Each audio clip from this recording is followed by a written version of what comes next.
यही वजह है कि वो इस्लाम की दुश्मनी में भी आगे आगे था और मुसलमानों के लिए संगदली और बेरहमी का एक नमूना था। कोई बांदी इस्लाम ले आती और उसके हाथ लग जाती तो उसे बेतहाशा पैटता और मारते मारते जब तक थक न जाता, हाथ न रोकता, फिर थक के चौर हो जाता तो कहता, मैंने तो थक कर छोड़ दिया है, जरा दम ले लूं फिर तेरी खबर लूंगा। एक तरफ बेरहमी का ये आलम था, लेकिन साथ ही सीने में दर्दमंद दिल भी था। वो रिश्तेदारों का बहुत ही हमदर्द और घर वालों पर इंतहाई मेहरबान था। उसको जब खबर हुई कि बहुत से मुसलमान हबशा हिजरत कर गए तो उसके दिल को बहुत सख्त चोट लगी।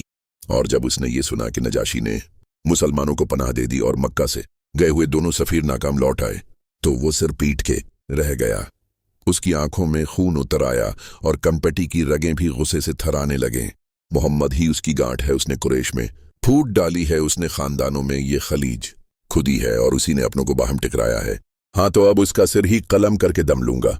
चनांचा वो तलवार लगाकर घर से निकला और तेजी से चल पड़ा कि आज आपका किस्सा ही पाक कर दे और रोज रोज की फिक्र वो बेचैनी से निजात पा जाए। इत्तेफाक से रास्ते में बनी अदी के एक आदमी से मुलाकात हो गई। ये नईम बन अब्दुल्लाह थे। पहले ही इस्लाम ला चुके थे, लेकिन किसी को खबर न थी। वो जुल्म वस्तुम का जानका मंजर अपनी आंखों से देख रहे थे, इसलिए खुलकर सामने नहीं आ रहे थे। उन्होंने देखा कि उम्र बहुत जोश में है और कमर से तलवार भी लगी है, तो वो बहुत परेशान हुए और पूछा, खिताब के बेटे किधर चल दिए? सारा निजाम दरहम बरहम किए दे रहा है। उमर ने जवाब दिया, इसी बद्दीन के पास जो देवताओं की बीन कर रहा है। और उस तरह नईम उम्र का गुस्सा जानते ही थे।